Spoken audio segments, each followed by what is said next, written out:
Hola,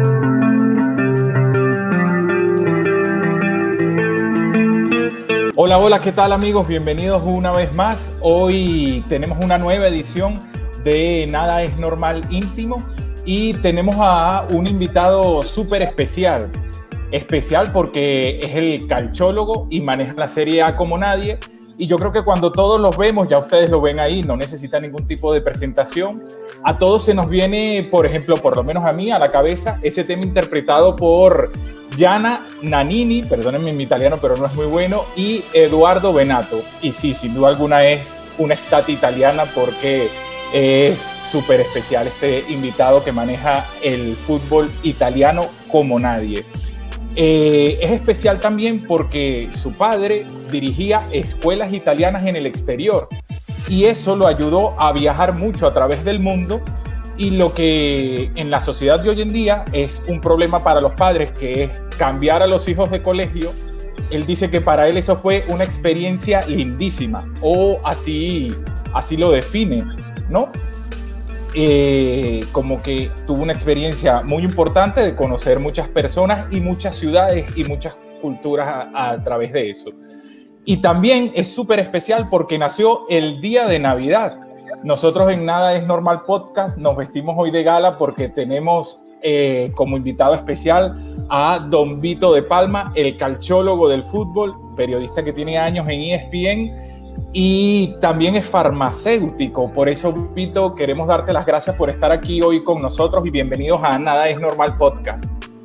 No, pues le agradezco por la invitación. Veo que te documentaste muy bien, que estás enterado.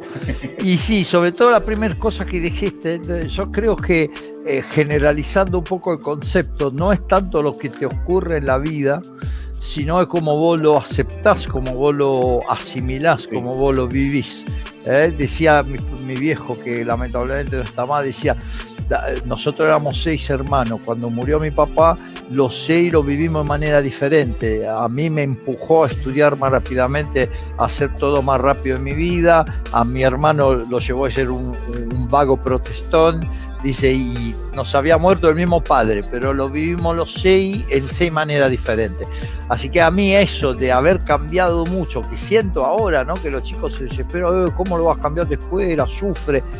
Yo tengo amigos desparramados en Europa, en Italia, ¿no? En Nápoles, en Bari, en Roma, en Florencia, y ahora con esa cosa hermosa que son las redes, que Facebook, he recuperado muchísimo, ¿no? Y digo, mirá la suerte que tuve, tengo amigos en todos lados. Así que todo es como uno acepta y vive y asimila lo que le toca vivir. Sí, y ya que hablas de amigos desparramados por todo el mundo, Vito, yo estoy en Madrid, en la capital de España, en una zona en las afueras que de verdad es una zona muy bonita, se llama Paracuellos de Jarama, y quisiera que empezáramos Nada es Normal y nos contaras un poco de cómo se dio tu llegada al mundo de los medios de comunicación y, bueno, obviamente al calcio, que eres un especialista en calcio. Tengo entendido que fue por un tío y no algo directamente, porque por lo menos a mí el fútbol me gusta, es porque mi papá es español y me metió al fútbol y es por cultura. Bueno, son dos preguntas totalmente diferentes. El fútbol entró en mi vida cuando yo era un chiquilín, 7, 8 años habré tenido, pero no por el lado de mi padre, porque mi padre era un intelectual cuyo único deporte era en bicicleta. No, era un buen ciclista, pero era más porque en aquel tiempo, cuando iba a visitar la novia, es decir, mi mamá, no iba en bicicleta, hacía 40 kilómetros de bicicleta, no, ni siquiera lo hacía a nivel deportivo, digamos, sino era un medio de comunicación, un medio de transporte. No, así que él, cero. Y yo una vez estaba de vacaciones con un primo de mi mamá en Calabria. Nosotros somos pugliese, estábamos en Calabria de verano, al final del verano, y este era fanático de la Regina y me llevó a ver un partido de la Regina de pretemporada en el estadio, que era más tranquilo, ¿no? De la pretemporada, así. Y fue como una folgoración, ¿no? Me empezó a gustar el juego. Yo ya practicaba tenis desde chiquito, empecé a practicar también, a practicar fútbol. Nunca fui un grandísimo jugador. No, lamentablemente después a los 14 años un pelotazo en la cara me provocó un desprendimiento de retina con toda una serie de inconvenientes, operaciones y todo, por lo cual mi mamá veía una pelota de fútbol y era como ver el demonio. No, me ponía todos los obstáculos posibles e imaginables, me decía, juega al tenis, juega al básquet, pero deja el fútbol.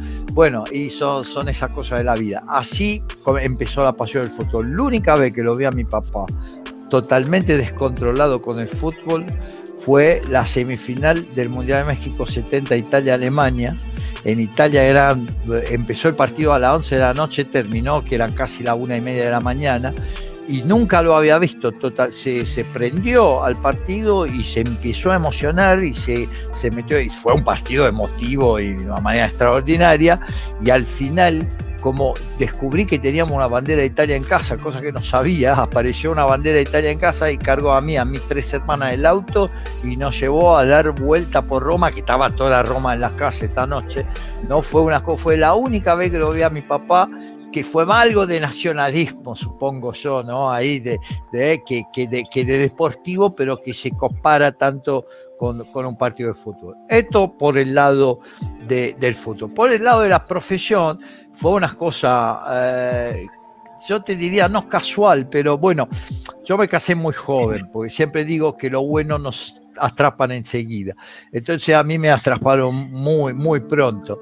No, y a los 25 años, ya casado y con 2 hijos, me vine a vivir a Buenos Aires, porque mi padre estaba acá, estaba dirigiendo la escuela italiana, la Cristoforo Colombo. También estuvo en Caracas, haciendo comisiones de examen. Él no dirigió en Caracas, pero viajó 2 o 3 veces haciendo comisiones de examen en el liceo de Caracas, en el liceo italiano de Caracas. Bueno, yo vine acá y al inicio, bueno, tuve que hacer algo para subsistir.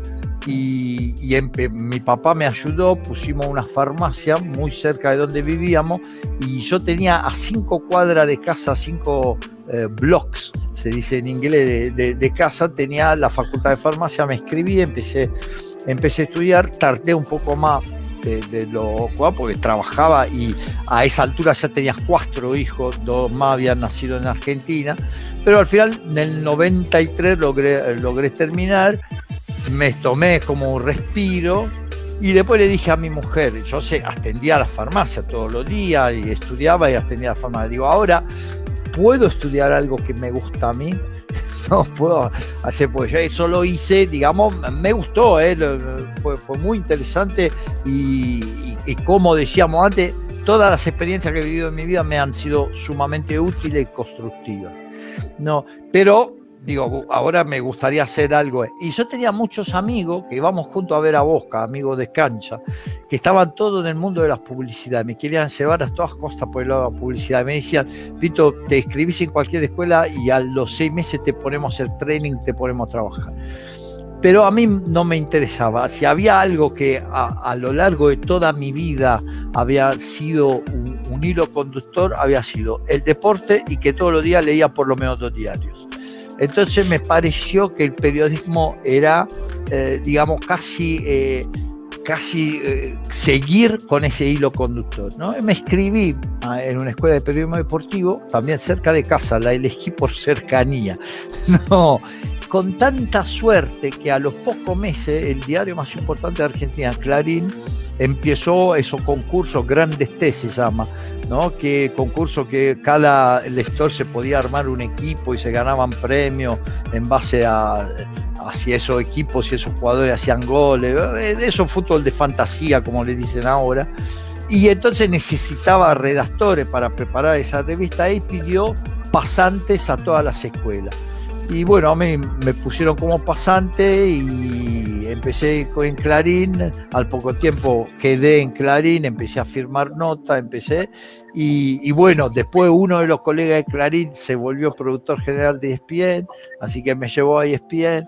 Y bueno, y en la vida, repito, la suerte también es indispensable. Sin mucha de esa persona, mi profesor de periodismo gráfico, ese amigo de Clarín que me amparó y que después me llevó a ESPN, sin toda esa persona probablemente no estaría acá. Yo también puse de lo mío, ¿no? Puse un gran esfuerzo, puse mucha voluntad porque tenía ya un título, tenía ya un trabajo, tenía ya todo, podía decir, bueno, estoy hecho, me dedico a crecer los hijos. Pero yo creo que el hombre siempre tiene que ir detrás de su sueño, detrás de su deseo, y es el día de hoy que tengo 62 años, que tengo todavía proyectos y me gustaría todavía hacer cosas diferentes y probar cosas diferentes. Así que eso de alguna manera te mantiene joven, te mantiene vivo y creo que la mejor forma de educar hijos y nietos, ¿no?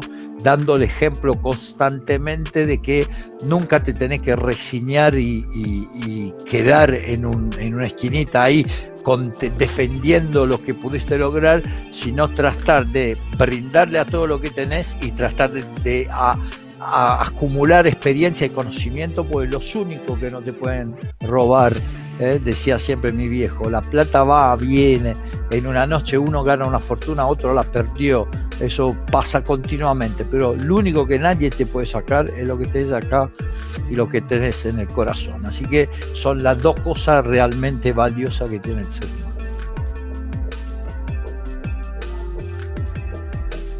Listo, Don Vito, bueno, un gusto saludarlo, Irving Parodi, bueno, me considero un gran fan suyo, soy fanático al calcio desde que tengo uso de razón, pero yo ahorita quería conversar algo con usted, hacerle una pregunta acerca del Torino, un equipo que, bueno, que me hace un poquito estresarme y dolerme, pero desde que el Torino subió por última vez en la temporada 2011-2012 con Ventura como técnico, que venía a dirigir a su Bari precisamente, el presidente Urbano Cairo se apresuró a preparar y confeccionar plantillas para aspirar a copas europeas, pero siendo suyo fiel, siendo ex asistente de Berlusconi y todo lo que le invirtió el equipo, ¿qué pasa con el Torino?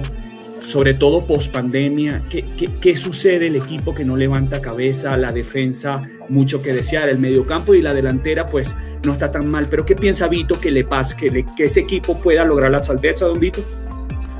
Mira, la verdad, vamos por orden. En primer lugar, sí creo que se pueda salvar. Evidentemente no tiene plantel para estar ahí. También es cierto que este año se está dando algo muy raro, porque tampoco el Cagliari tiene plantel para estar ahí, ¿no? Es decir, también el Parma no tiene plantel para estar ahí. Bueno, el Parma le erró muy feo con el entrenador, al igual que el Torino le erró muy feo con el entrenador de entrada. No, vamos a ver qué pasa con Fiorentina, Yo creo que el hecho que se haya ido Prandelli, haya vuelto Iachini y que tiene un colchón de puntos bastante amplio, pero la lucha por el descenso de este año es muy rara porque están equipos que por lógica, por simple composición de plantel, no deberían estar ahí. Ahora, vos me hiciste una comparación entre Cairo y Berlusconi. Quizás se pueda hacer una comparación entre Cairo y Berlusconi en cuanto al tipo de trayectoria económica, emprenditorial que han tenido, ¿no? Pero sin lugar a duda, Berlusconi sabe de fútbol y Cairo no. Es decir, en fútbol no alcanza con tener plata, pues si no los árabes ya hubiesen ganado todo con Paris Saint-Germain, con Manchester City. No alcanza con tener plata. Tener plata es muy importante, pero hay que saber de fútbol y hay alguno tocado por la varita mágica, el caso de Berlusconi. Fíjese, Berlusconi lo elige a Sacchi y Sacchi se transforma en un técnico que como Guardiola cambió el fútbol en el mundo. Después lo agarra Capello de las divisiones inferiores y Capello se cansó de ganar todo y se volvió una empresa, porque después fue al Madrid, ganó al Madrid, después agarró selección de Inglaterra, de Rusia. No. Después lo elige Ancelotti, Ancelotti se cansó de ganar y se volvió el técnico italiano más ganador de la historia. Es decir, esto evidentemente te da la pauta que el tipo sabía lo que quería.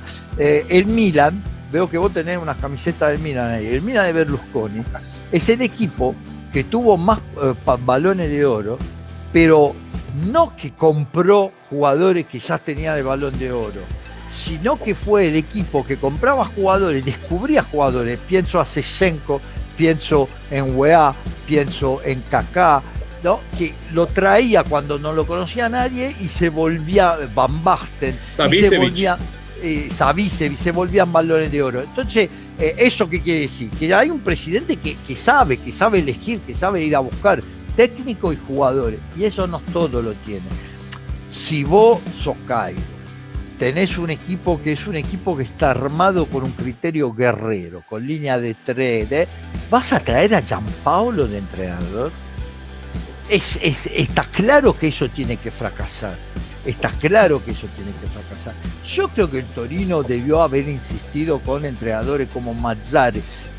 Miren el caso de Atalanta. Atalanta hace un proyecto y a lo largo de varios años ese proyecto termina siendo súper exitoso en lo deportivo, súper exitoso en lo económico, súper exitoso en la imagen. Gasperini por segundo año consecutivo gana el premio al mejor entrenador de Italia, pero le dieron tiempo y no todo funcionó. Promoviendo jugadores de las divisiones inferiores, vendiendo muy bien, comprando con mucho criterio, siguiendo un criterio que tenía que ver con el entrenador. Entonces, teniendo un entrenador como Mazzarri, que tiene un estilo muy definido, así como lo tiene Gasperini, había que insistir con eso, había que darle tiempo. Si vos las primeras 5 derrotas consecutivas lo echás al entrenador, el proyecto nunca llegará a ser exitoso. Y si después pasás del blanco al negro sin escala, si lo despedís a un jugador de cierta característica y traes a un jugador de característica totalmente opuesta, ¿cómo puede funcionar eso? Si el plantel está armado por otra cosa. Por último, también Cairo no sabe hacer buenos negocios, pues cuando Belotti estaba en su mejor momento, no podés pedir 100 millones en ese momento por el jugador, pero en 70 lo hubiese vendido y con 70 armaba un equipazo. Lo quiso quedar, el jugador se deprimió, le hizo una temporada siguiente muy mala.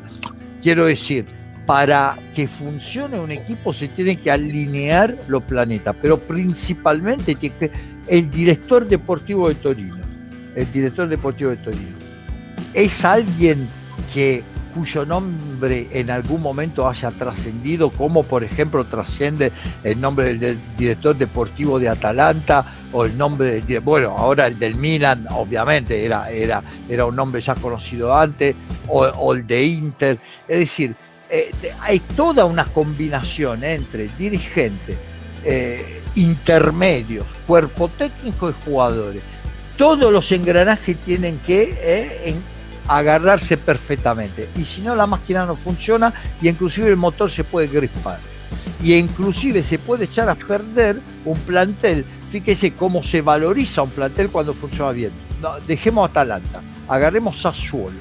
El Sassuolo, si usted agarra nombre por nombre los jugadores del Sassuolo, cuánto valían cuando lo traen, cuánto valen ahora, y valen más del doble el plantel, ¿no? Y por el Torino podemos hacer el discurso exactamente al revés. El plantel vale la mitad del mejor momento de cuando fueron traídos los jugadores. Y eso lamentablemente es la ley del fútbol. El fútbol es así. El fútbol es una magia. El fútbol no alcanza con tener plata, no alcanza con saber de fútbol, no alcanza con ser inteligente, no alcanza con tener buenas relaciones con los jugadores, sino se hace falta todo eso al mismo tiempo. Es una química especial, es un misterio, es una magia que cuando se da nacen grandísimos equipos.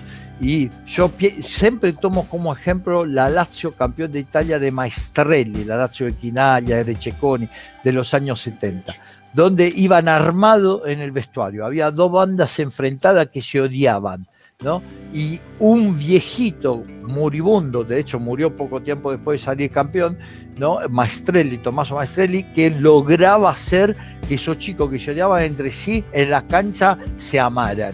Y lo sacó campeón de Italia.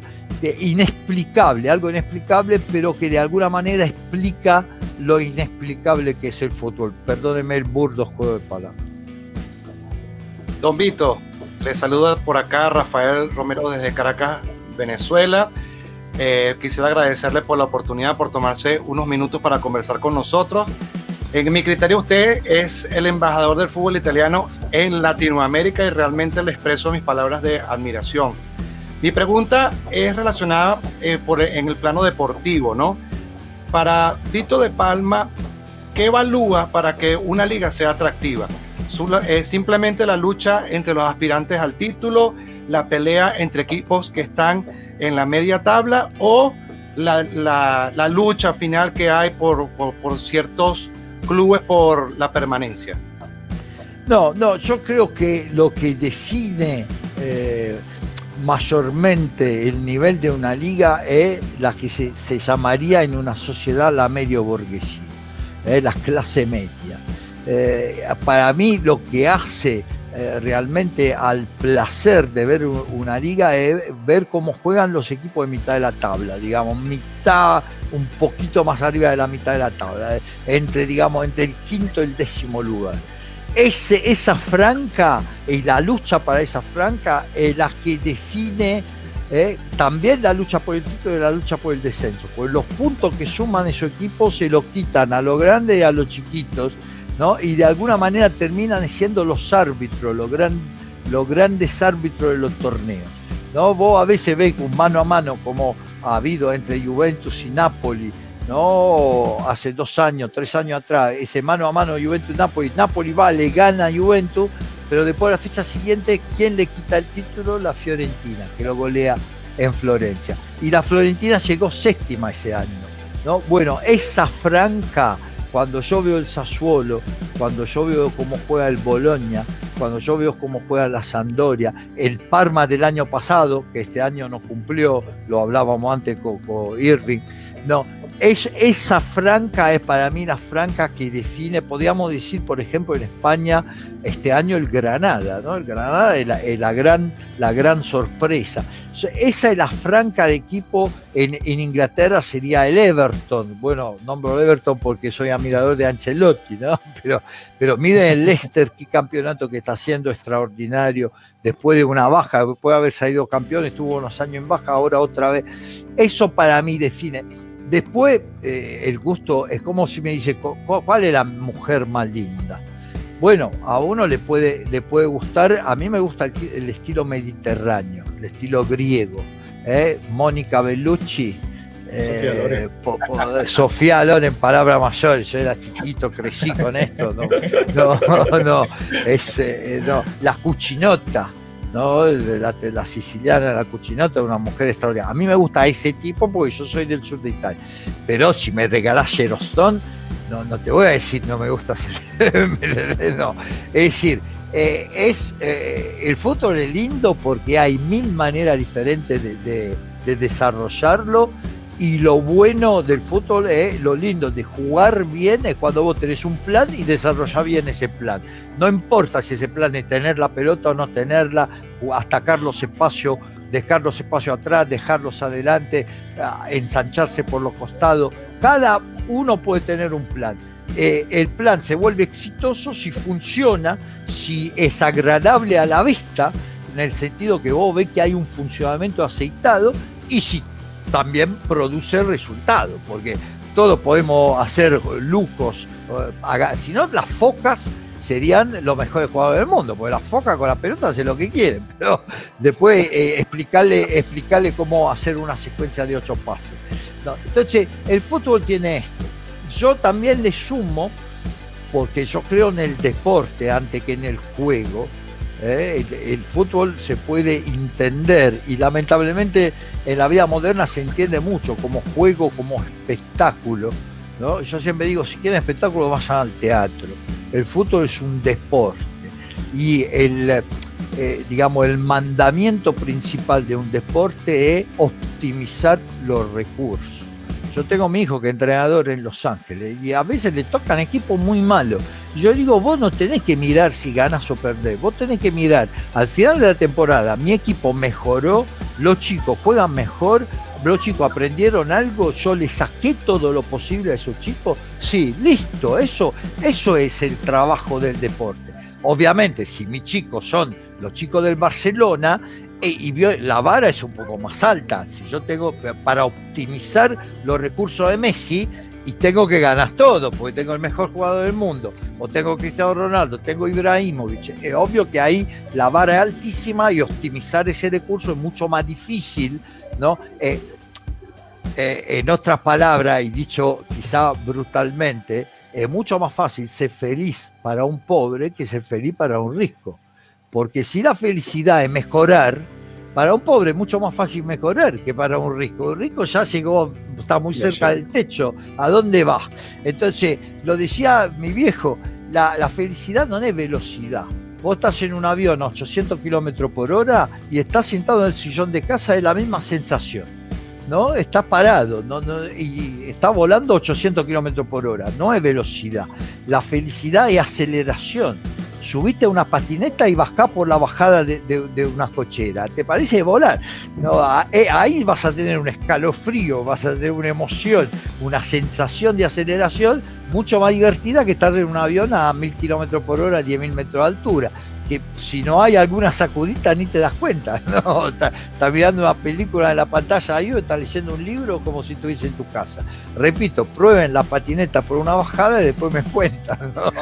Nosotros de chicos agarrábamos los cajones de fruta, ¿no? Y le ponían a las cuatro esquinas, nuestros tíos, ¿no? Le ponían 4 rulemanes y con eso hacíamos tipo pequeños go-kart. Te hablo, tenía 6, 7 años y nos poníamos por la bajada a toda velocidad. ¿Cómo no nos moríamos todos? No, es un misterio. No, la verdad, tuvimos una infancia muy aventurosa, pero era divertidísimo.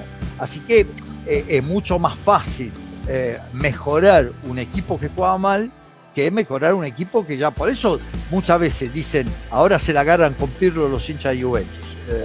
Dice, porque un equipo 9 veces campeón. Es mucho más difícil llegar a dirigir un equipo 9 veces campeón, porque la vara es altísima. No, si salí campeón, fíjense Sarri, el año pasado salió campeón, lo echaron igual. ¿Por qué? Porque pedían más todavía.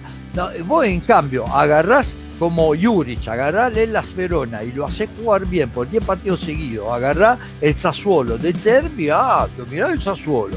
Claro, de la nada lo llevaste ahí a dar buenos espectáculos, ya lograste mucho más. Entonces, ojo con esto. El deporte es optimizar los recursos. Se puede hacer eso en 1000 maneras diferentes, hay que encontrar la manera más inteligente. Yo no amo los fundamentalistas, no amo aquello que dice el fútbol es así, no. El fútbol, yo voy a un plantel, vengo con ustedes, veo a Rafael, veo a Lisandro, veo a Irving, digo, bueno, a ver, con estos 3 que podemos armar, armamos un programa. Entonces a Rafael lo veo mejor para hacer exteriores, a Lisandro lo vamos a poder hacer vestuario, con Irving vamos a estar en estudio, y uno va armando las cosas por cómo, pero si yo agarro a Rafael y digo, no, Rafael, usted me tiene que caminar sobre la mano. No, yo no sé caminar sobre la mano. No, pero usted me tiene, entonces bueno, entonces lo voy a tener que colgar, usted este año no juega. No, ¿qué discurso es? No, o voy al presidente y digo, no, mire, este Rafael es impresentable, no, me tiene que traer a Quique Wolf. No, así con plata cualquiera. No, yo me daría por satisfecho si con 3 personas que tengo a disposición lograra encontrar una manera de hacer un buen producto, algo interesante, atractivo, como se están esforzando de hacer ustedes, y lo felicito por su iniciativa, sin lugar a duda, y estoy feliz de poder contribuir, aunque sea mínimamente, en que ustedes ganen entusiasmo y traten de... Y yo siempre doy consejo, digo, mirá, cuida un poco más la luz, cuida un poco más eso. Hay que tratar de hacer lo mejor que uno tiene y crecer siempre un poco más. Esto es el deporte y esto es la vida. Pues muchas gracias por las recomendaciones, los consejos y las felicitaciones, Vito.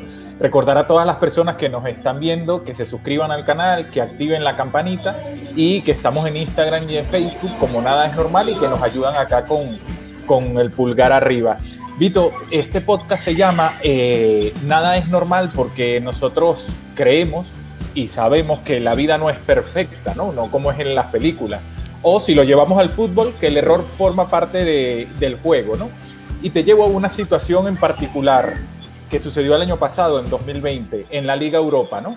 El partido era entre Inter de Milán y Bayer Leverkusen. Y durante el partido, de pronto, se hace un silencio, tu compañero no habla más y empiezas tú a relatar el partido. ¿Qué sucedió? ¿Cómo fue esa anécdota de ese partido? Qué vergüenza, mamá. No, bueno, pasó eso. Nosotros ahora estamos relatando de casa. Yo, de hecho, confieso que estoy usando la computadora del canal, ¿no? Porque tiene mejor calidad. Me dieron este micrófono, tiene mejor calidad la telecámara y todo que la mía personal. No, ahora estamos, por esa bendita pandemia, estamos relatando desde casa, ¿no? Pero eso implica varias cosas. Primero, por más que yo con Jorge, con Giorgio Barile, en modo Giorgio Barile, ya no, yo del tono de voz ya sé cuando está terminando la frase, cuando la está empezando, lo que quiere decir o lo que no quiere decir, pero está claro que siempre hay un pequeño delay, es decir, un pequeño entretiempo entre la terminación de la frase y que le termine a quien está escuchando. Entonces a veces te pisás, a veces, y además existe, como no estamos en el mismo lugar, que uno de los dos se pueda caer. No hay siempre un relator de backup, pero los tiempos para la producción de acertar que el relator principal se cayó y meter el de backup siempre son de 2-3 minutos. Es decir, ese backup sirve por si el relator se cae de manera definitiva. Vamos a suponer un corte de luz. Un corte de luz, chao, listo, estás afuera, no sabes cuándo va a volver la luz. Hay veces que simplemente se te cae la señal por 30 segundos y vuelves a regresar. Bueno, y pasó esto, justo que se le cayó a Jorge, y justo había una jugada de gol, ¿no? Y bueno, yo me gritaban, no, pues todo el tiempo te hablan los productores, me gritaban, se cayó Jorge, cayó Jorge. No me grité, que ya estoy nervioso, le quería decir, no. Y bueno, y hice un relato en Italia, no había, cuando yo era chico, no había doble voz, había un único relator, y el relato italiano no es un relato artístico como es el relato sudamericano. ¿Por qué digo artístico? Porque el relator sudamericano tiene una calidad artística, que es saber transmitir emoción con la voz, ¿no? Eso puede saber o no saber de fútbol, no tiene nada que ver. Es algo que tiene que ver con el timbre, con la tonalidad, la capacidad de cambiar tonalidad y de transmitir. ¿Cuántas veces ustedes por ahí están haciendo otra cosa y tienen la TV prendida con el partido, y del tono de voz del relator se dan vuelta porque saben que está por pasar algo, está pasando algo? No pueden mirar el partido sin mirarlo, porque la voz del relator lo va guiando si hay peligro, si no hay peligro y todo eso. No, entonces eso es una calidad artística. En Italia no, el relato tradicional italiano era un comentario, ¿no? Pero nombrando los jugadores y tratando de describir las situaciones de juego. Entonces yo, fuerte de esa experiencia, sin pretender de golpe transformarme en algo que no soy, que hubiese sido un desastre, ¿no? Simplemente hice un comentario un poco más acelerado y siguiendo la jugada, ¿no? Pero aparentemente, por lo que después me dijo la gente en Twitter y cosas, aparentemente logré también transmitir de alguna manera emoción. Claro, yo estaba emocionadísimo, ¿no? Por cierto. Así que de alguna manera logré, porque a la gente no escuché crítica. Bien, te escucho muchísima crítica a mi manera de comentar, sobre todo por el tema de la CS y todo, y del acento, así, que muchos me dicen, usted es un argentino que se quiere hacer italiano, bueno, que le voy a mostrar el pasaporte, listo, ¿no? Que piensen lo que crea, que crean lo que quieran, pero de cualquier manera yo reconozco, hasta fui a un fonoaudiólogo a ver si se podía resolver ese tema de la CS, que tiene que ver con una fonética italiana, que la S en el final, si usted por ejemplo dice Juventus, yo esa S de Juventus la pronuncio, pero tiene un sonido diferente de la S final en español. Es algo fonético, y yo la verdad fui a un fonoaudiólogo, me dijo, mire, es una batalla perdida, no la empiece, hable así que total se le entiende. Y bueno, pero recibo muchas críticas de la gente. En cambio, esos relatos no recibió críticas. Todo el mundo me felicitó, todo el mundo me quedó, ojalá pase otra vez. Así que bueno, son estas cosas de la vida. ¿No? Hubo un gol. Hubo gol, sí, hubo gol de Lukaku, fue increíble, ¿no? Y hubo otra que pasó otra vez, que hubo una ocasión clarísima de gol de Sánchez, ¿no? Justamente Sánchez, que yo sabía que todo Chile me estaba viendo en ese momento y me tocó justo, o sea, bueno, y también en ese caso los chilenos no hubo gol, pero sí hubo una jugada de gol, una jugada emotiva, digamos, y me felicitó todo el mundo, así que bueno, no, es increíble, pero Sudamérica es un continente muy generoso. Sí, don Vito, de hecho, lo que podría recibir ustedes son felicitaciones, porque cuando ustedes entran en modo Giorgio Barrile, a mí se me pone la piel de gallina cuando veo esos partidos. Y si usted dijo que mi camisa o mi buzo del Milan, soy fanático del Milan desde que tengo uso de razón, pero desde después de la final de 1991 de la Copa UEFA, el Torino tiene un puesto pequeñito en el mio cuore. Pero yo quería hablar con usted, don Vito, otra cosa, tomando en cuenta la cantidad de goles que se han presentado en la Serie A en la 2019-2020, que fueron 1.149 goles en 380 partidos. En la 2021, lo que llevamos, van 643 goles en 213 partidos. El promedio está muy parecido, 3.02 goles por partido. Don Vito, ¿usted cree que el término catenaccio para la Serie A se está terminando? ¿O usted qué cree que pasa con esa cantidad de goles? Bueno, Catenaccio, es una historia, a mí me gusta contarla porque a mí me gusta mucho la historia y de alguna manera es una manera de volver a recorrer todo el arco de una existencia, de una vida, ¿no? de una pasión. Catenaccio es la década de los 60, al final de la década de los 50, inicio de la década de los 60, empieza a ser el fútbol realmente profesional en el mundo. No, ya existía el profesionalismo, es decir, los jugadores ya cobraban dinero, pero el primer equipo realmente profesional del mundo fue Real Madrid. Por algo, el Real Madrid gana esos 5 Copa de Campeones, se llamaban en aquel entonces, Copa de Campeones, actualmente Champions League, gana esas 5 consecutivamente. Si ustedes se fijan, 2 de las 5 la gana contra un equipo francés, el Stade Rennais, que no existe más. Que prácticamente desapareció, ¿no? ¿Por qué? Porque después se empezó a entender en toda Europa que el fútbol podía ser un negocio, que el fútbol iba a ser el negocio deportivamente hablando del futuro, y entonces se empezaron a desarrollar. En la década de los 60 en Italia hubo 2 entrenadores, uno del Inter, Helenio Herrera, y otro del Milan, Nereo Rocco, ¿no? Que tenían una filosofía muy pragmática y entonces reconociéndose inferiores en cuanto a nivel técnico por no tener la capacidad económica de traer a los mejores jugadores.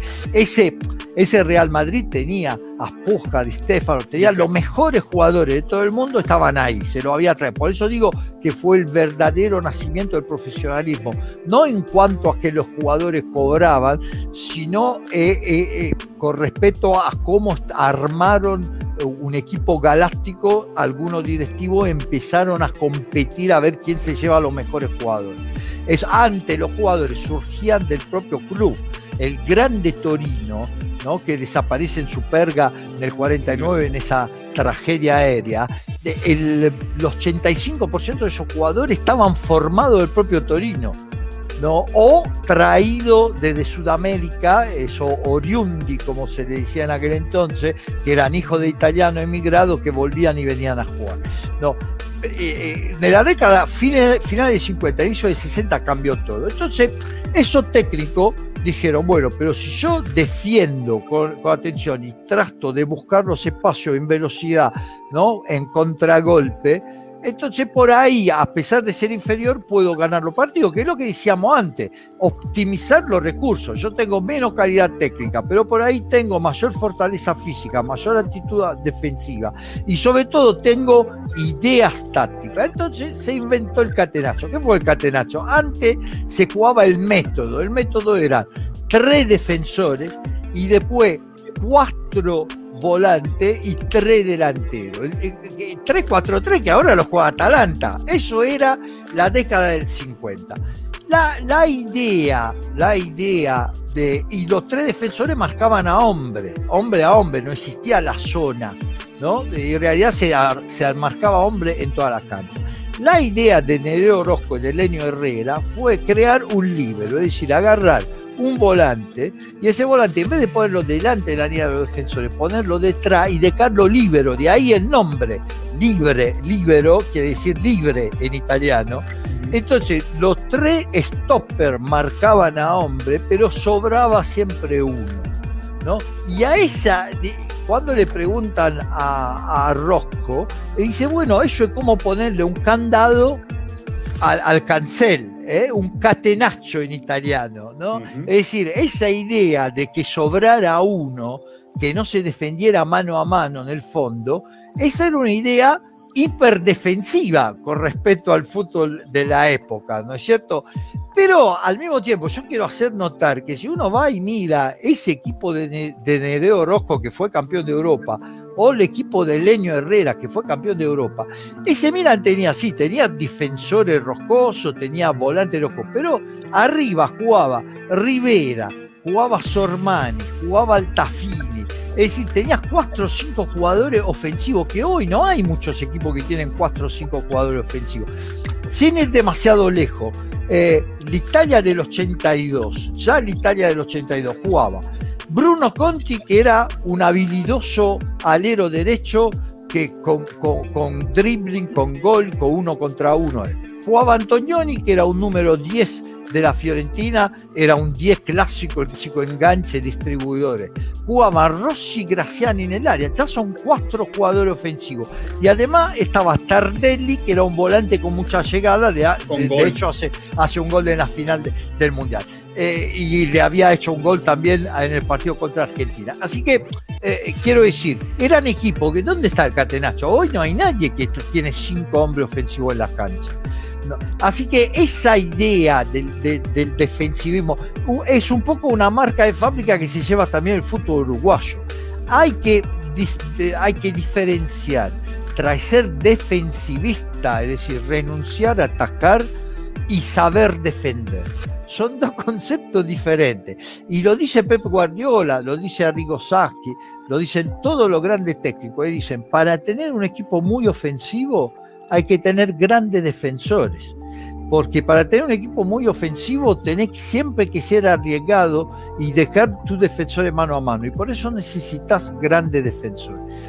Ahora, en la época de los 90 se empezó a caballo, lo primero fue Holanda del 70, pero después se fue despacito se fue pasando a zona.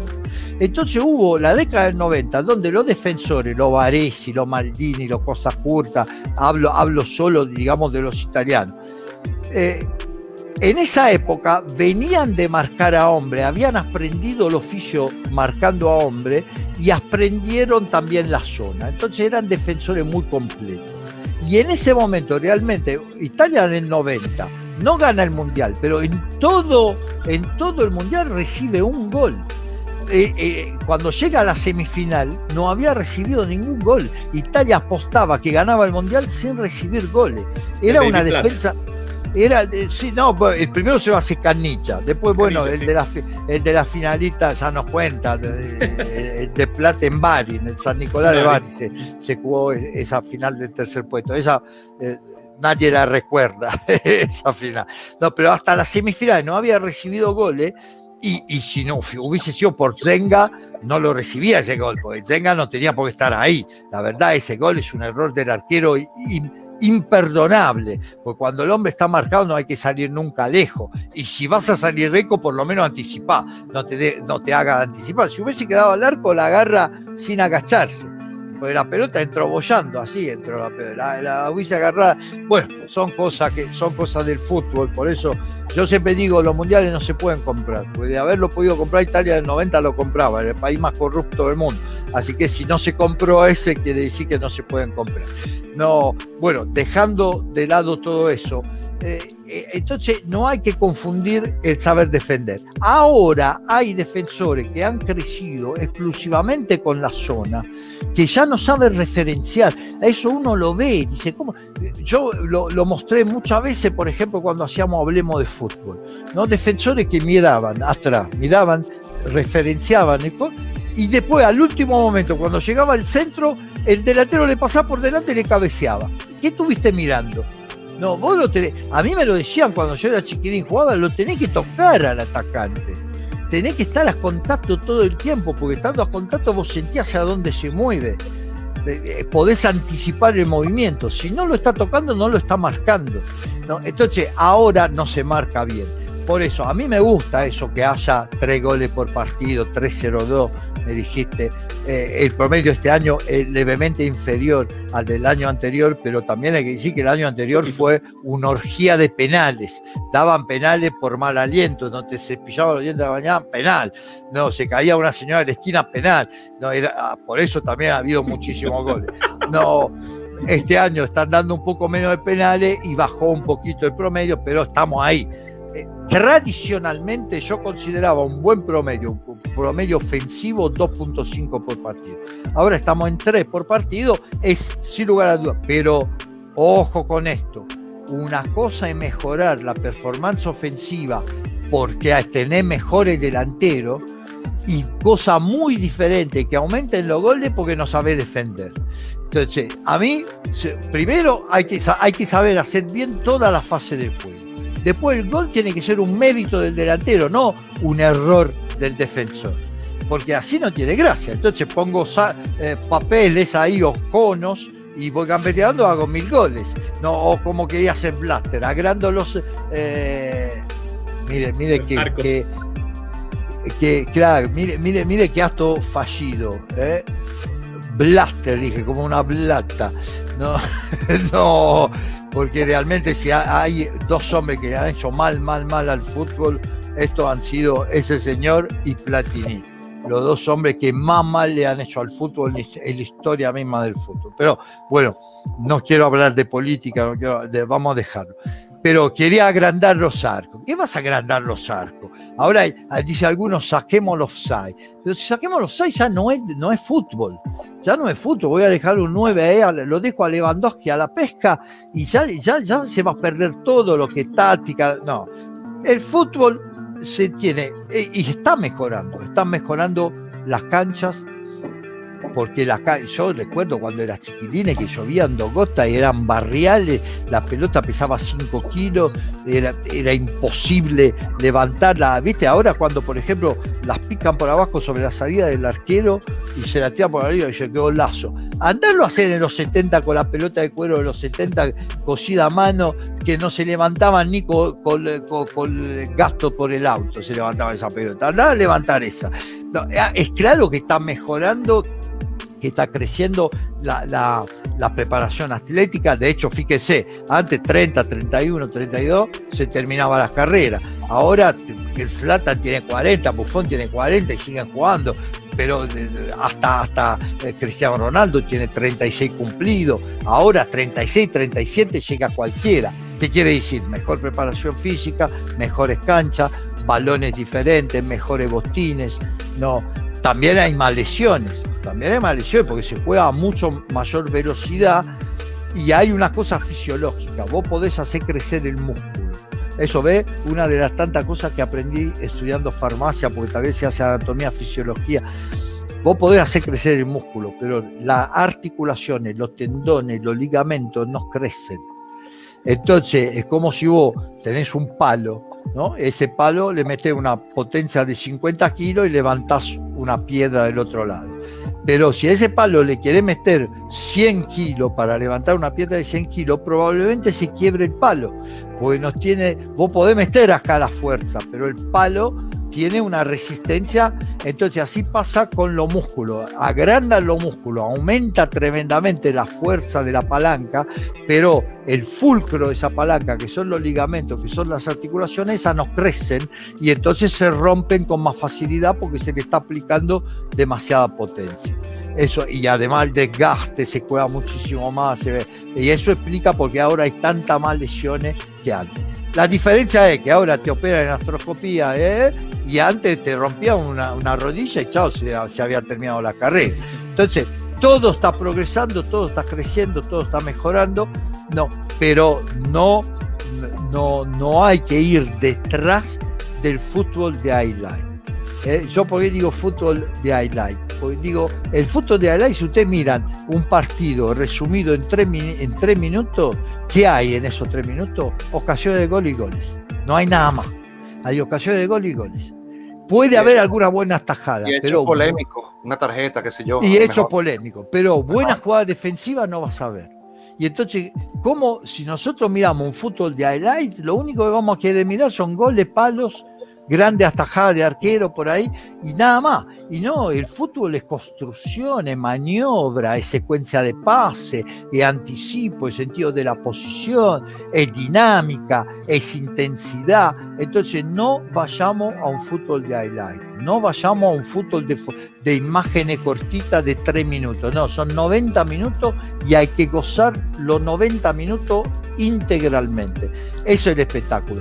Por eso yo, siendo un talent televisivo, yo digo, el fútbol no puede perder las canchas, el fútbol no puede perder el espectador ahí presente, porque ese espectador que está ahí, que paga una entrada, lo tenés que divertir a lo largo de los 90 minutos, no solo con los goles, no solo, sino con todo el juego en su conjunto, y eso es lo que mantiene el fútbol un deporte verdadero. Por eso de un lado es lindo que se hagan más goles, pero yo siempre digo, fijémonos si los goles se están haciendo porque los jugadores son cada vez más habilidosos y cada vez, o si los goles se están haciendo porque no se está enseñando a los defensores cómo hay que defender. Y hay mucho de eso últimamente. Don Vito, en mi caso yo estoy viendo la liga italiana desde data de los 80, de los 90, y mi admiración va por esa liga porque siempre vi muchos jugadores de mucho temple, de mucho carácter, de mucho corazón y de mucha entrega.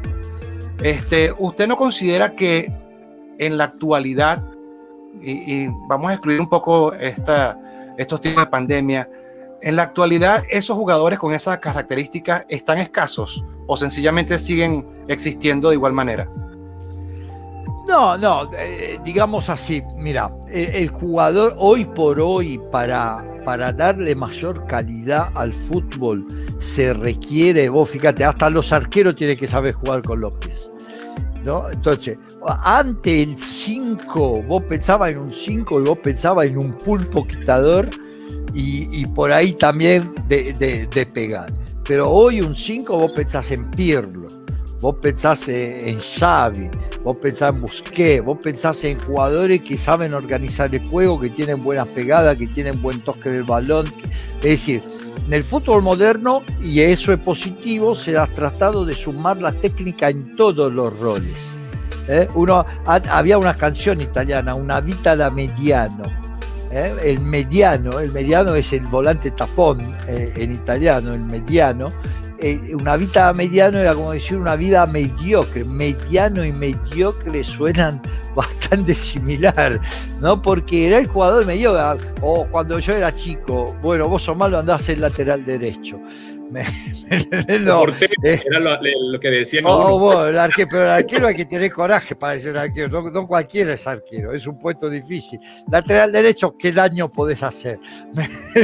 Andá a jugar lateral derecho. Ahora se trata de sumar calidad en todos los puestos, ¿no? Y eso hace que, pero la calidad no es enemiga de la cantidad. Por eso yo siempre digo, para mí los jugadores realmente indispensables en los equipos son los jugadores que unen calidad y cantidad. Y los hay. Yo podía ser, para mí, uno de los más grandes jugadores de la historia del fútbol, para mí ha sido Clarence Seedorf. Clarence Seedorf tenía la calidad de un número 10 y la fortaleza, la potencia física, la recuperación, la dinámica de Gattuso. Era un Gattuso que sabía jugar a la pelota. Curiosísimo lo de Gattuso, ¿no? Gattuso siempre declara, dice, yo pensaba de saber jugar a la pelota hasta la primera vez que me entrené con Pirlo y Seedorf. Ahí me di cuenta que yo no sabía jugar a la pelota. No, yo pensaba saber jugar a la pelota, pero no. En realidad yo sabía correr. Pero también Gattuso, campeón de 2 Champions, campeón del mundo, es decir, son jugadores indispensables. Y vamos a ver claramente al lado de un Pirlo parecía un jugador de menos calidad, pero un Conte también, un ganador de Champions League. Es decir, hay en la historia del fútbol esos jugadores que unen cantidad y calidad y que son los jugadores, en mi opinión, indispensables. A uno le da bronca cuando ve un jugador como Pogba, por ejemplo, que tiene esa calidad enorme, que tiene ese físico extraordinario y después pues, displicente en la cancha. Yo lo mataría, si yo soy el entrenador, lo ahorco, ¿no? No, porque vos tenés todo para triunfar, ¿no? A mí me gusta mucho, mírelo con atención, ¿no? Le están quitando un poquito, le están impidiendo de hacer carrera. Si estuviese jugando en un Manchester City o Manchester United, ya estaría en la consideración mundial. Milinkovic-Savic del Lazio. Milinkovic-Savic es un chico de 1,90 m, tiene un físico privilegiado. Bueno, la madre era campeonesa de vóley y el padre era campeón de básquet, así que tiene una genética evidentemente privilegiada, ¿no? Juega muy bien, tiene unas técnicas exquisitas, tiene gol, entiende el juego, es inteligente, es un jugador extraordinario. Esos son los jugadores que uno tiene que tener presente. Verratti del Paris Saint-Germain, son jugadores que unen cantidad y calidad, y para mí son los verdaderos indispensables. Si yo hago un equipo con 11 Seedorf, o con 11 Pirlo, o con 11 Verratti, o con 11 Milinkovic-Savic, siempre le ganan a 11 Messi o a 11 Cristiano Ronaldo, pues siempre le ganan, porque son más completos, porque entienden mejor el juego, porque saben hacer las dos fases, y entonces el fútbol no es una sola fase, el fútbol es todo. Y los jugadores de la mitad, por eso en los partidos se deciden ahí, en la mitad de las canchas, esa es la zona. Y cuando vos ves partidos que se juega de área a área y la mitad de la cancha de tránsito, eso no puede ser nunca un buen partido. Puede ser divertido, porque con muchas ocasiones de gol, pero desde el punto de vista deportivo no es un buen partido, no es un partido realmente bien jugado, porque si no hay juego en la mitad de la cancha, no se está jugando al fútbol. Pues nos estamos dando banquete contigo, Vito, y qué bueno ese reconocimiento que haces a los jugadores que trabajan en la mitad de la cancha y los que tienen ese orden táctico y sacrificio por el equipo, porque la gente siempre se deja iluminar por los que se llevan al final la portada del diario, ¿no? Que son los ofensivos, los que hacen los goles. Qué bueno. Quería preguntarte, Vito, ¿qué pasó con el fútbol italiano o con el futbolista italiano, ¿no? Porque yo nací en el 80 y yo recuerdo que los 80 y los 90 el fútbol italiano dominaba Europa, dominaba el mundo, y la selección era una selección muy pesada. Entonces, yo no sé si después de esta generación campeona del mundo, el equipo o el desarrollo de talento del futbolista italiano fue desapareciendo o no dio la posibilidad de que continuara ese desarrollo de talento. Hoy en día la Serie A, el calcio, creo que está recuperando y está ganando mucho terreno, pero ya no tiene ese dominio o ese poder absoluto que tenía en esas décadas, ¿no? ¿Qué sucedió? Bueno, vamos a ver. Primero quiero decir algo antes de olvidarme, ¿no? Porque vos dijiste, la gente mira los goles, la gente mira las pelotas. Yo siempre les aconsejo, hasta en el curso de los partidos, cuando estoy haciendo comentarios así, digo, no miren solo la pelota. Porque si ustedes miran solo la pelota, mucho trabajo importante que están haciendo los jugadores en la cancha no lo van a ver. Porque para ganar los partidos es más importante lo que haces sin la pelota de lo que haces con las pelotas. Eso es una ley que el hincha no entiende, el hincha mira el balón y entonces una linda gambeta, un tasco, un lujo, un caño, ¡oh, qué jugador! Pero no, los partidos no se ganan con lo que hace con la pelota, los partidos se ganan principalmente con lo que hace cuando no tenés la pelota. Ese consejo que doy a los colegas y a los hinchas: no miren solo la pelota, miren todo lo que pasa en las canchas. Dicho eso, para aclarar ese tema, con respecto a Italia, ¿qué pasa con Italia? Italia al comienzo fue una pizzería, lo que decíamos de Rosco de Helenio Herrera, con pocos ingredientes, pero con mucho ingenio, ¿no? Trataron de hacer un fútbol ganador y lo lograron. ¿Qué quiere decir eso? ¿Qué es la pizza? La pizza es un poco de harina, un poco de salsa de tomate, una anchoa, al Napoli así se hace la pizza, una anchoa, un pedacito de queso y un poco de aceite de oliva. Si vos tenés 4 hijos, le decís, chicos, vengan a la mesa y le das un poco de harina, un poco de aceite de oliva, un poco de tomate, un poco de queso, te dicen qué pobre que somos, ¿no? Pero si vos eso lo mezclás bien y haces una pizza y gritás, chicos, a la mesa hay pizza, vienen corriendo felices.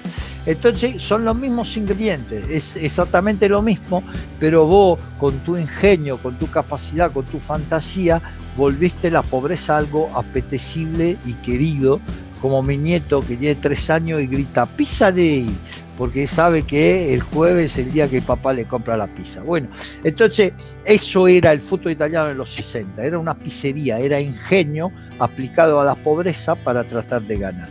Pero a medida que fue ganando, ¿no? En aquel tiempo la economía del fútbol tenía que ver con la plata que tuviese el dueño y tenía que ver con la capacidad de la cancha, ¿no? Mira, Inter tenía unas canchas de 80.000, 90.000 personas. Hay una canción de Adriano Celentano, ¿no? De un derby, ¿no? Io del Milan, lei dell'Inter, que dice eravamo 100.000, se llama la canción, se llama así, éramos 100.000. Así que quiere decir que en la década del 70, final del 60, 70, en San Siro entraban 100.000 tipos, ¿no? Entonces, lo que hacía la plata en aquel tiempo, no había televisión, no había publicidad, no había merchandising, ¿no? ¿Qué era? Era la boletería y la plata que tuviese el dueño. Entonces Italia fue acumulando poder, en un momento tenía el poder porque ganaba, porque atraía, porque era el fútbol más interesante, mejor organizado, tenía el poder de atraer los mejores jugadores del mundo, ¿no? Maradona, Platini, todo lo mejor del mundo, Boniek, Klinsmann, los alemanes, todo lo mejor del mundo venían a jugar en Italia. Era los únicos que venían poco, porque no eran gran cosa, por cierto, pero además porque ganaban muy bien en su país, eran los ingleses. Pero por el resto, los demás, venían todos los mejores argentinos, los mejores brasileños, Falcao, Zico, Sócrates, Toninho Cerezo, todos los mejores venían a jugar en Italia, ¿no? Entonces Italia dominaba, claramente, porque ¿qué pasó ahí? Ahí hubo a quiebre del milenio, es decir, entre la década del 90 y la década del 2000 pasaron dos cosas. Primero, Italia perdió el tren de la modernidad. La modernidad, ¿qué fue? Por un lado, fue el tema de los derechos televisivos. En Italia, ahora habría que hacer un discurso muy largo, por año hubo monopolio televisivo de la RAI, de la TV de Estado, ¿no? Que se rehusaba a pagar derechos televisivos. Decía, no, el fútbol es mi propiedad, yo siempre lo transmití, yo le di popularidad al fútbol a través de la transmisión televisiva, entonces lo tengo que seguir transmitiendo gratis. Eso fue, ¿por qué? Porque un monopolio le pertenecía al Estado. Esa idea de que la gente tuviese que pagar para ver era una idea que no. En cambio, en otro lado, desarrollaron rápidamente el tema de los derechos televisivos. Ahí ya se perdió un tren, que de repente, de ser lo más poderoso, ya dejaste de ser el más poderoso. Después el otro tren que se perdió, la modernización de los estadios. El Mundial de los 90, yo dije antes, era el país más corrupto del mundo. En los 90 era el país más corrupto del mundo. Italia, de hecho, después hubo un escándalo que se llamó, ¿cómo se llamó? Bueno, Tangentopoli, tangente en italiano es las coimas que se le paga al político, ¿no? Tangento. Se descubrió que todo se hacía en Italia, algo similar a lo que acaba de ocurrir en Brasil con Lavallato, ¿no? Es decir, que todo era un giro de tangenti, es decir, de coimas, de corrupción, de plata, ¿no? Que giraba así, todo se hacía a través de eso. Entonces, ¿qué pasó? Que después del Mundial del 90, donde toda la cancha se hicieron bajo ese régimen, y muchísimos de los constructores de esa cancha fueron presos después por lo que había pasado, ¿no? Durante el Mundial del 90, después hubo como una ola en contra de esto, como una moralización, que pero llevó como resultado que en Italia, de San Nicolás, que se inauguró en 1989, un año antes del Mundial, el estadio de Bari, el primer estadio que se inaugura después de ese es el Juventus Stadio del 2011, es decir, 22 años después. 22 años sin construir una cancha. En esos 22 años se hizo Wembley nuevo, se hizo el Amsterdam Arena, se hizo la cancha del Bayern Múnich. Alemania hizo por el Mundial del 2006, hizo toda la cancha nueva. Inclusive les cuento una cosa que pocos saben. Düsseldorf tenía el equipo, el Fortuna Düsseldorf estaba en la B, ¿no? Pero el alcalde de Düsseldorf era un hombre importante y un hombre que amaba mucho su ciudad, y cuando se enteró que había sido descartado para ser sede de Mundial, hizo hacer las canchas más lindas de Alemania, está en Düsseldorf, y no fue sede del Mundial. La hizo de bronca, la hizo de calentura, porque no lo habían elegido como... Y de hecho yo la conocí porque después la usaron para jugar, aunque sea amistoso, porque es una cancha espectacular, pista de patinaje, heliporto, es una cosa del cuarto milenio, del tercer milenio, una cancha extraordinaria. No, entonces, ahí se perdió el tren. Si ustedes van a la Allianz Arena del Bayern Múnich, ven que en Múnich alargaron una línea de metropolitana para que llegara de subte, de subterráneo, para que llegara hasta la cancha. Esa línea de subte trabaja 24 horas sobre 24, porque la cancha trabaja 24 horas de 24. La cancha tiene gimnasio, pista de patinaje, bowling, patio de comida, discoteca. Está abierto 24 horas de 24, museo, biblioteca. Es increíble esa cancha. Y es una fábrica de dinero que funciona todo el tiempo. Último detalle, el merchandising. Cuando, por ejemplo, el Real Madrid compra a James Rodríguez, colombiano, paga los 70 millones que costó el pase con la venta de camisetas de Real Madrid en Colombia. La cuota que le pagaba la marca, que no la vamos a nombrar, pero de la camiseta, por la cantidad de camisetas que se vendieron en Colombia con el número de James Rodríguez, le representó a Real Madrid un ingreso que les pagó el pase del jugador. En Italia vas afuera de la cancha, antes del partido están vendiendo camisetas falsas como si nada fuese. No, esa es plata que pierde el club, y lo están haciendo más con los ojos del club, porque no hay una ley real que proteja los marquios y que proteja la cosa. Entonces Italia empezó a perder el partido de derecho televisivo, perdió claramente el partido de las canchas, perdió claramente el partido de merchandising. Resultado, a final del 2000 los 4 equipos que más facturaban en el mundo eran 4 equipos italianos. Ahora el primero que aparece en la lista, Juventus, que está como 12avo, 12º, está por ahí. No, creo que está en los primeros 10 ahora, pero está muy lejos de los primeros. Entonces, el poderío económico obviamente te hace perder poderío futbolístico, porque ya no podés traer a los mejores, porque los mejores se quieren hacer pagar.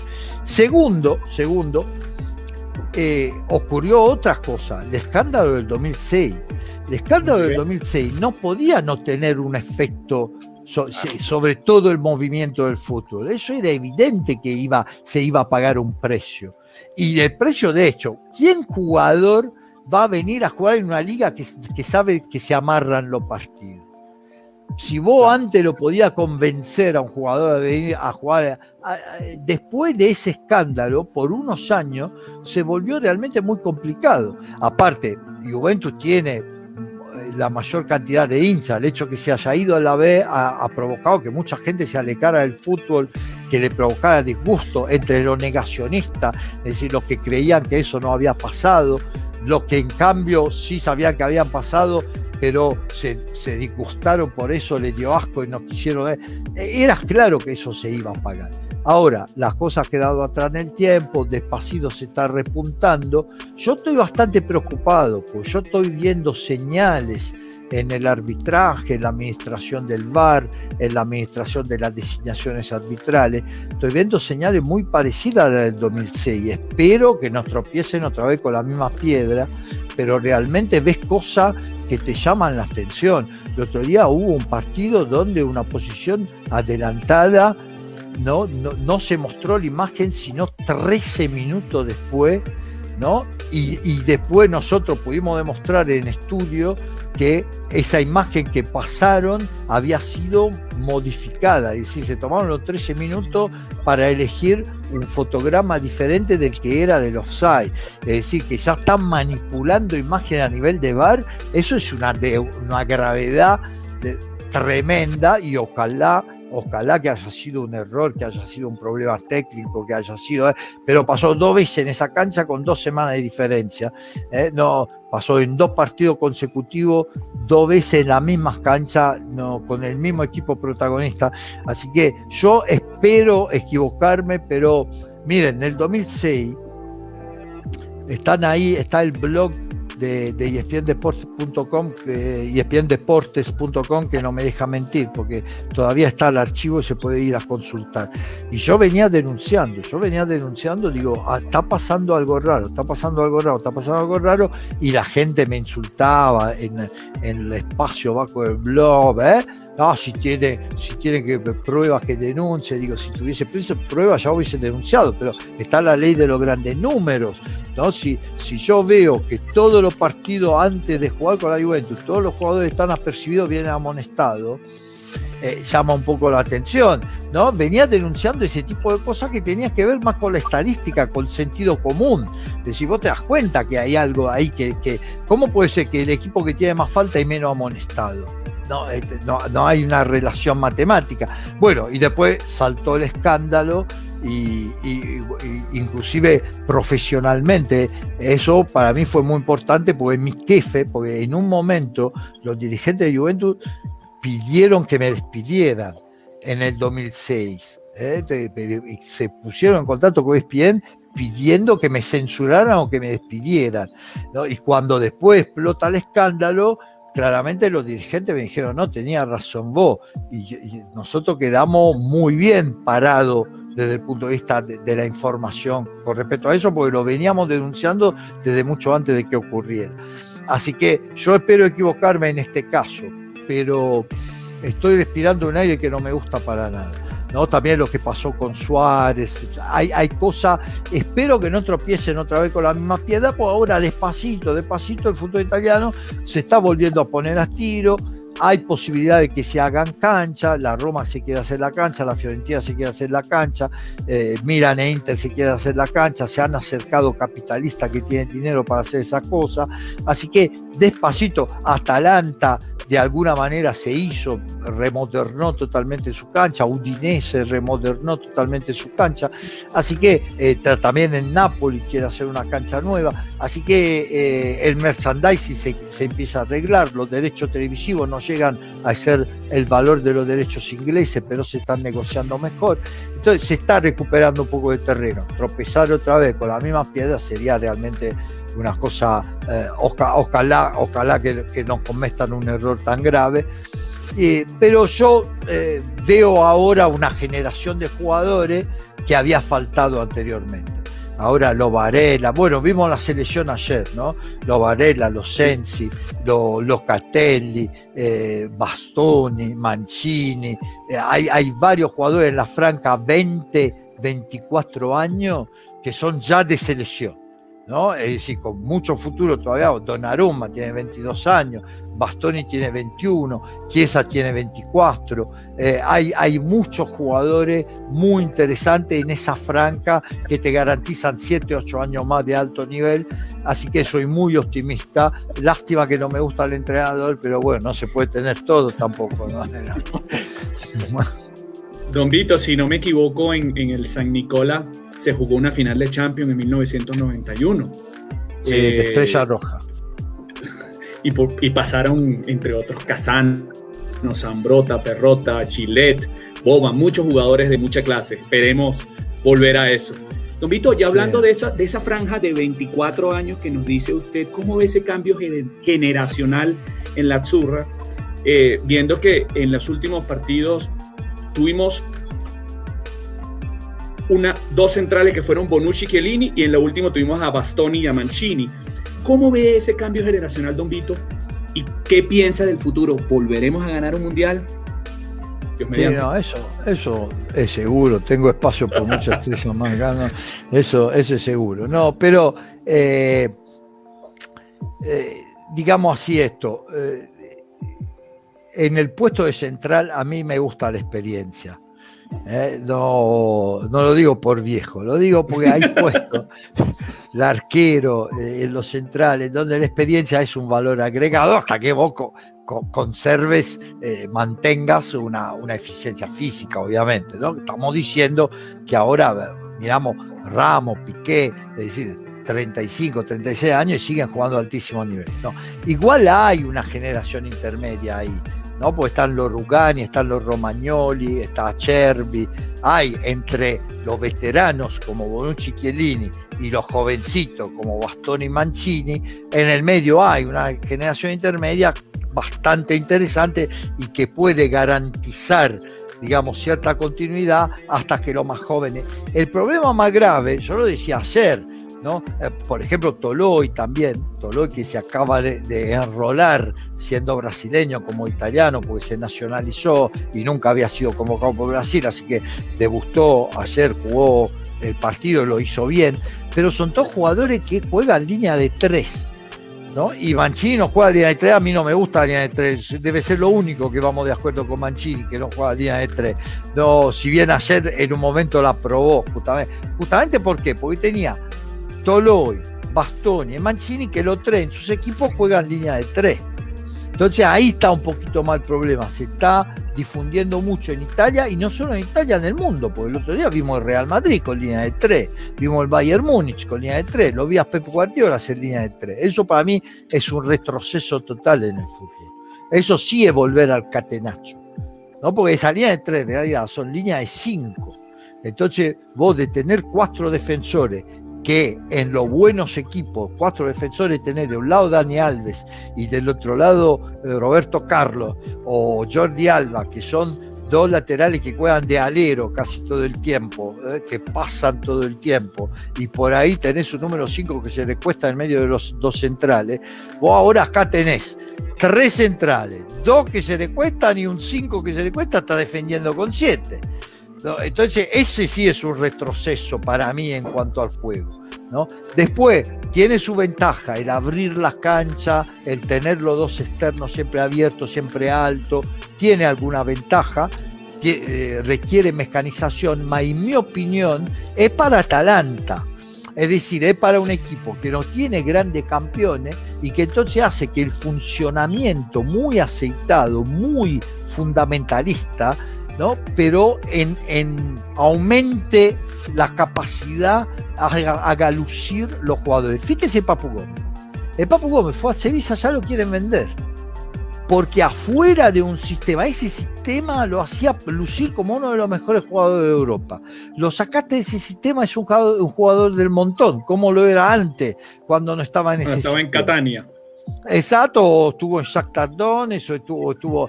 Entonces, no, y también cuando fue en la selección no brilló, nunca convenció. ¿Por qué? Porque en ese esquema, el mismo caso de Ilicic, si lo sacá de ahí, en Palermo era un jugador del montón, en la Fiorentina era un jugador del montón.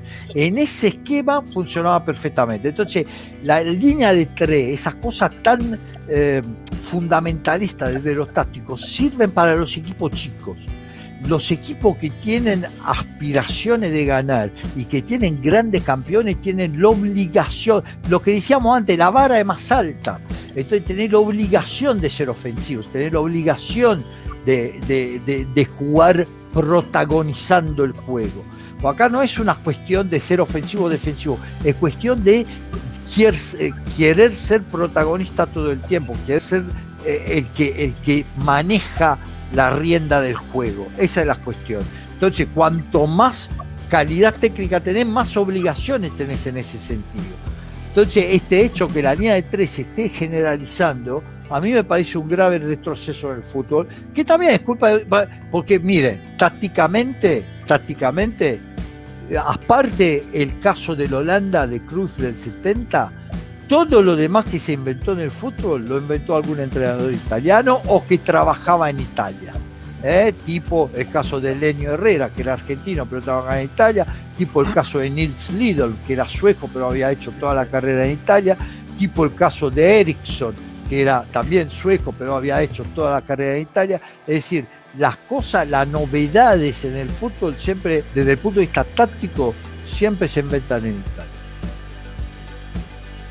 Vito, yo debo tener como 30 preguntas elaboradas y eso da para como 3 o 4 preguntas porque eres realmente un profesional bastante fascinante y que realmente pudiéramos seguir hablando de fútbol, pero yo quiero salir de ese esquema, del tema profesional, del tema del fútbol, y me voy al Vito de Palma como persona, como ciudadano italiano que se radicó en Argentina. Ese Vito sigue con las costumbres italianas en un país extranjero por donde tienes más de 20 años, obviamente, ¿no? El Vito de Palma tiene una costumbre o una rutina especial, le gusta la buena mesa, un plato especial, un buen vino, quizás, disculpa que me perdí un poquitico, cuando se pone la zurra, como en el día de hoy, se la pone para ocasiones especiales, ¿no? Para este programa. ¿Qué nos puedes comentar, Vito, para nuestra comunidad?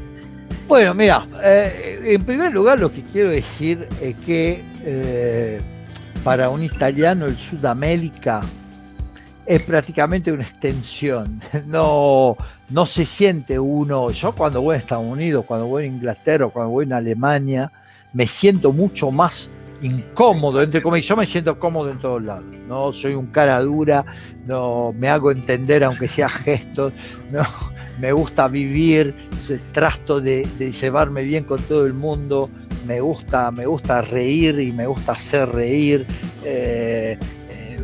me gusta conocer, así que soy muy abierto como personalidad y no tengo grandes dificultades aunque me toque ir en Rusia, pero en general uno cuando viene en Sudamérica se da cuenta que es otro, para un italiano es como estar en casa. No, mira, te digo, como meridional, como hombre del sur de Italia, quizá me siento más diferente de un piemontés o de un friulano, que son italianos igual que yo, que de un argentino, de un uruguayo o de un colombiano. De hecho, la verdad que hasta en lo culinario, hasta en las cosas. Ahora, yo soy una persona rara, porque yo al ser naturalmente vago, ¿no? Me he impuesto en los años una conducta, sobre todo por lo que tiene que ver con el estado físico. Entonces, yo soy una persona que por ahí come sano todos los días, pero cuando después, la noche que le toca salir con los amigos, se baja 2 botellas de vino.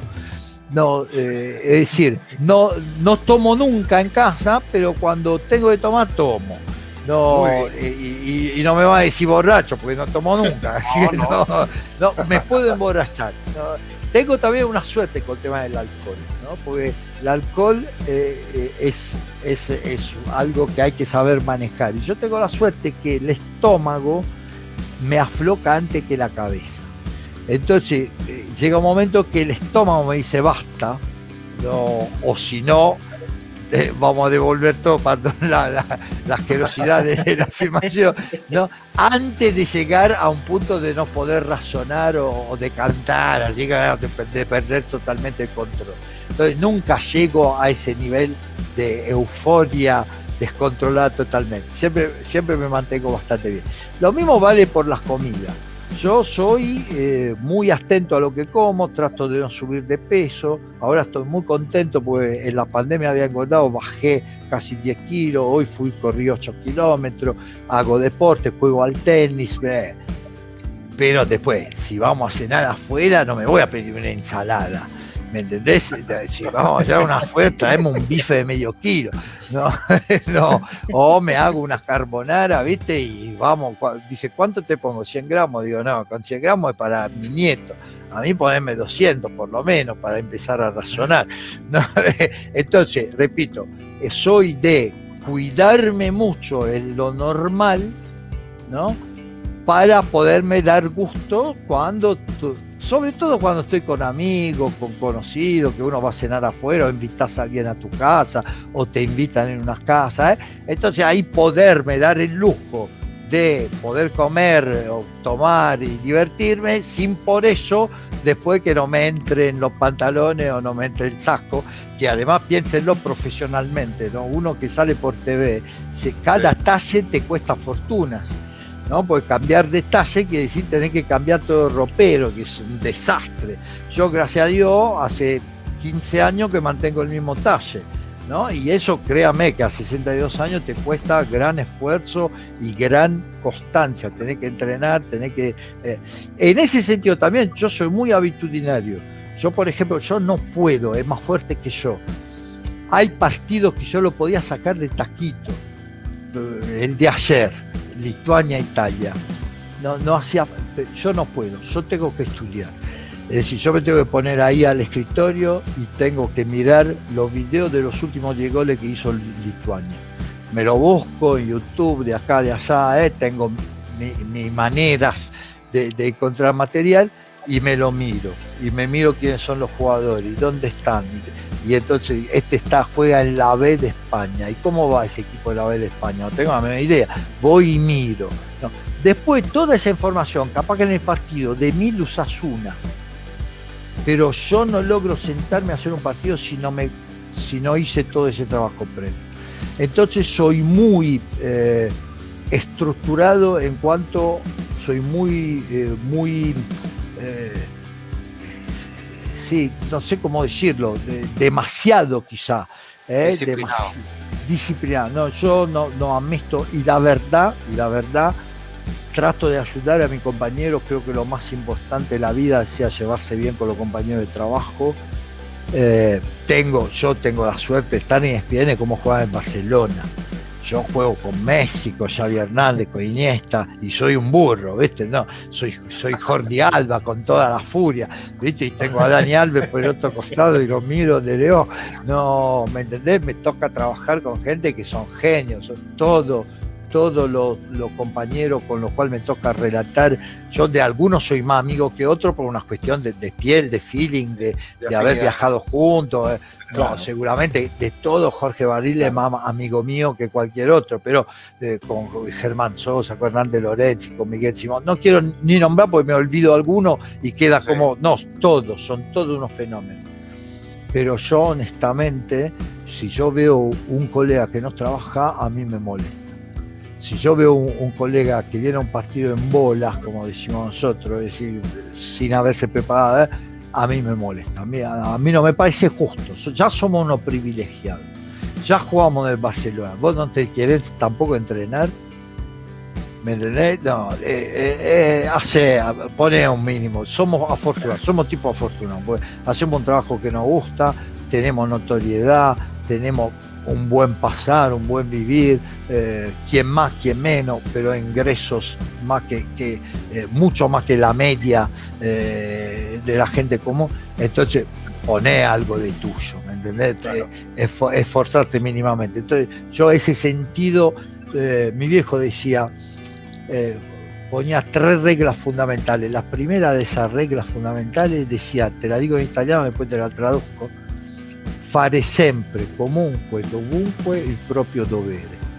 Hacer siempre, en cualquier lugar y de cualquier manera, el propio deber. Eso es la regla número 1 de la vida. Entonces, ¿cuál es mi deber? Yo trabajo de esto, es hacerlo lo mejor posible. Si fuese futbolista, mi deber sería hacerlo. Si fuese dentista, mi deber sería hacer lo mío lo mejor, lo más honestamente, lo más eficiente, lo mejor posible. Uno tiene que apuntarle al máximo. Después no siempre vas a llegar, casi nunca vas a llegar. Pero si yo no siento que estoy tratando de conseguir lo mejor, siento que no estoy haciendo bien las cosas. Y no estoy cómodo con mí mismo. Esa es la cuestión. Entonces, y la aplico a todo. La aplico a la salud, a la comida, al deporte, al trabajo, al manejo, la disciplina. ¿A quién no le gusta correr? A todos nos gusta correr, a todos nos gustan los autos potentes, a todos nos gustan. Pero vos estás jugando con la vida de los demás. Entonces tenés que tener la capacidad, la disciplina de hacer las cosas como corresponde, hacer las cosas lo mejor posible. ¿Querés correr? Andate a unas pistas. no, cerca de Bari, a unos 60 kilómetros de Bari, hicieron una ruta, un rectifilo, una línea recta de 8 kilómetros, que después nunca se entendió por cuál razón, ¿no? Iba a ser como un bypass que después nunca se usó. Entonces hacíamos esos 60, 70 kilómetros de Bari, cerca de Canosa, es ese lugar, porque esos 8 kilómetros eran el ideal para probar la velocidad máxima de los autos, porque en 8 kilómetros, ¿entendés? Entonces ahí la policía lo sabía, había cerrado todos los accesos laterales y la gente iba a probar los autos ahí, y está bien, pero no puedes hacer eso en una autopista donde por ahí hay una señora tranquila con su hijo atrás que se está yendo a visitar los padres y vos la matás porque te quiere probar el auto en una autopista. No. En todas las cosas de la vida hay que saber hacer las cosas justo al momento justo. Uno se puede sacar todo lo gusto, todos tenemos ganas de hacer cosas lindas, de divertirnos, pero hay que saber elegir el momento y nunca comprometer la convivencia con los demás a sus propias necesidades. Por el contrario, una vez, y con eso cierro, porque la verdad que se me está haciendo un poco tarde, se hizo un poco más largo de lo que teníamos calculado. Una vez en el Estadio Olímpico de la capital italiana, de Roma, en un partido de la Lazio, de Champions League, ¿no? Para entrar en la sala de prensa había una puerta bastante angosta. Yo llegaba a la puerta, llegaba una señora, una periodista, una mujer. Entonces yo instintivamente le abrí la puerta y le hice seña de pasar. Y la mujer me dijo: ¿por qué me discrimina como periodista por ser mujer? Yo me quedé, digo, ¿en qué sentido? Dice, sí, porque usted me trata de mujer y no me trata, yo soy su colega, no soy acá como mujer, yo estoy acá como periodista, ¿no? Como decir, el hecho que usted me haya tratado de mujer me está quitando valor como periodista. Y yo, la verdad que aprendí una cosa ese día, porque nunca lo había considerado de esa manera. Al mismo tiempo, la respuesta fue natural. Le dije, mire, que si usted era varón, yo igual la hacía pasar primero, porque es una cuestión de educación, no de sexo. Porque si yo vení vos, estamos juntos a una puerta, yo instintivamente te hago pasar primero. No, ni miro si sos hombre o mujer. La educación es educación, ¿no? Justo hoy leía una cosa realmente muy linda, ¿no? Y que decían, yo a mi hijo no le tengo que enseñar a respetar, por ejemplo, el homosexual o a respetar el hombre de color. Yo a mi hijo le enseño a respetar a cualquiera, a todo. No tengo que enseñar, porque si no yo estoy creando una discriminación. Si le doy mayor importancia a una cosa que no es que no se le pega a la mujer, no se le pega a nadie. No tiene sentido decirle a un hijo no le tenés que pegar a la mujer, faltaría más. No le tenés que pegar a nadie. La violencia es algo que no hay que usar, punto y fin. Entonces pero me enseñó unas cosas, me enseñó a ver las cosas de un punto de vista totalmente diferente. Yo jamás se me hubiese ocurrido que una persona se pudiese sentir disminuida en lo profesional por un gesto de educación de hacerte pasar primero. Así que aprendí a ponerme también en la ropa, en los zapatos, se dice, del otro, ¿no? Y entender que por ahí a veces la cosa más natural para uno puede, con una sensibilidad diferente, ser interpretada de manera diferente. Así que son cosas, eso es parte de la modernidad también, y son cosas que de pasito tenemos que ir aprendiendo. Pero yo, el consejo que le doy a todos, a los colegas, a los jóvenes, a los que quieren amar este deporte, es, mire, con educación y con inteligencia siempre se hacen las cosas mejor. Cualquier cosa, que usted haga el cocinero, que usted haga el barrendero, que usted haga el piloto de automóvil, el taxista, el periodista, el neurocirujano, con inteligencia y con educación lo va a hacer mejor. Gracias por la respuesta. Excelente. Gracias, Víctor. Víctor, muchas gracias por... No, los saludos, le pido disculpas, la verdad, ¿no? Se fue más tiempo, fue tan agradable la charla. Y yo hablo hasta por los codos en mi trabajo, ¿no? Entonces, si me tiene acá, capaz que después tengo que lidiar con un esposo. Así que, no. Y a las 7 tengo otra directa, así que Le pido disculpas, pero ahora lo tengo que... No, lo entendemos perfectamente. Muchas gracias por abrirnos las puertas ha sido y muy por grato permitirnos compartir contigo. Y espero que en algún momento yo pueda decir, miren los invitados que tengo y presentarlo a ustedes. Ojalá Vito. Ya pase eso. Pero deme bola si se hacen famosos. No,